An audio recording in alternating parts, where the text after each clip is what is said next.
33ویں داستان سوداگر مالدار کی اور بسبب خیرات کے حاصل ہونا اس کے مقصد کا۔ جب سورج چھپا اور چاند نکلا، خجستہ پوشاک بدل جواہر پہن طوطے کے پاس رخصت لینے گئی اور کہنے لگی، اے طوطے، تیرے قربان جاؤں، مجھ پر رحم کر اور رخصت دے، کیونکہ آج کچھ پھر جی گھبراتا ہے اور دل ٹکڑے ہوا جاتا ہے۔ یاد میں تڑپے ہے دل کس ابروئے خمدار کے، آج کچھ ناحق بدل ہے آہ اس بیمار کے۔ چاہتی ہوں کہ آدھی رات کو اس کے پاس جاؤں، تو بھی اس وقت ایک حکایت چھوٹی سی بیان کر۔ حکایت۔ طوطا کہنے لگا، اے خجستہ، کسی شہر میں ایک سوداگر نہایت مالدار تھا لیکن بے اولاد تھا۔ ایک دن یہ اس کے دل میں خیال گزرا اور اپنے جی میں کہنے لگا، اگرچہ میں نے اس جہان میں دولت بے شمار پیدا کی، پر بے حاصل کے واسطے کہ ایک لڑکا بھی نہ ہوا جو میرے اس گھر کو روشن کرتا اور اس دولت کو اپنے قبضے میں لاتا، جد و آبا کا نام روشن کرتا۔ افسوس، صد افسوس، کسی کی طرف سے نہیں مجھ کو غم، مگر ایک اولاد کا ہے علم۔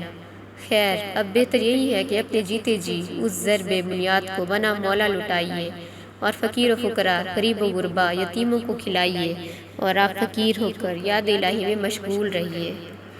اہل فنا کو نام سے بستی کے ننگ ہے، لوح مزار بھی میری چھاتی پہ سنگ ہے۔ یہ بات جی میں ٹھہرا کر گریبان مثل گل چاک کر ڈالا اور یہاں تک زر نقد صبح سے شام تک لٹایا کہ ہر ایک غریب غنی ہو گیا۔ آپ ایک ٹوٹے سے بوریے پر لنگوٹا کھینچ اسی طرح بھوکا پیاسا پڑا رہا۔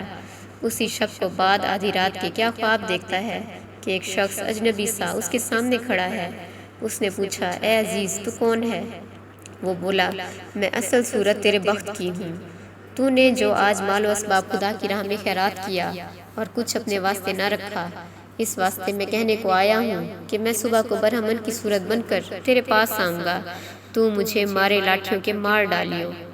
جس گھڑی میرا دم بدن سے نکلے گا، تمام سونے کا ہو جاؤں گا۔ جس عضو کو تو چاہے گا کاٹ لینا، وہ عضو پھر اسی وقت درست ہو جاوے گا اور تیرے ہاتھ بہت سا سونا لگے گا۔ یہ بات اس کا نصیب کہہ کر ادھر گیا اور ادھر صبح کا تارا نمودار ہوا۔ جب اس کی آنکھ کھلی، سوائے اس بوریے کے کچھ نہ دیکھا۔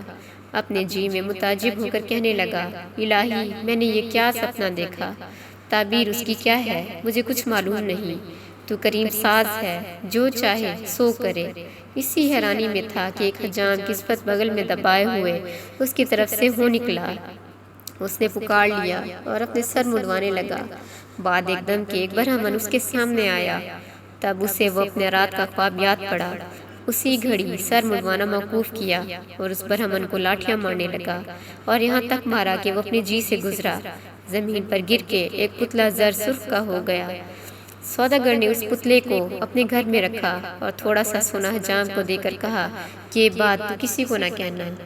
اور وہ استاد اپنے جی میں بہت سا خوش ہوا کہ یہ نسخہ کیمیا کا ہے، حق تعالیٰ نے اچھا دیا۔ غرض اس سونے کو بغل میں دبا کر جلدی جلدی اپنے گھر آیا اور ایک لاٹھی موٹی سی اپنے ہاتھ میں لے کر دروازے پر اس کی طاق میں بیٹھ رہا کہ کوئی برہمن اس طرف سے آوے تو اس کو مارے اور سونا بنائے۔ اتنے میں گروہ برہمنوں کا ادھر سے آ نکلا۔ اس نے ان کو اپنے گھر میں بلایا اور ان کی ضیافت میں دل لگایا۔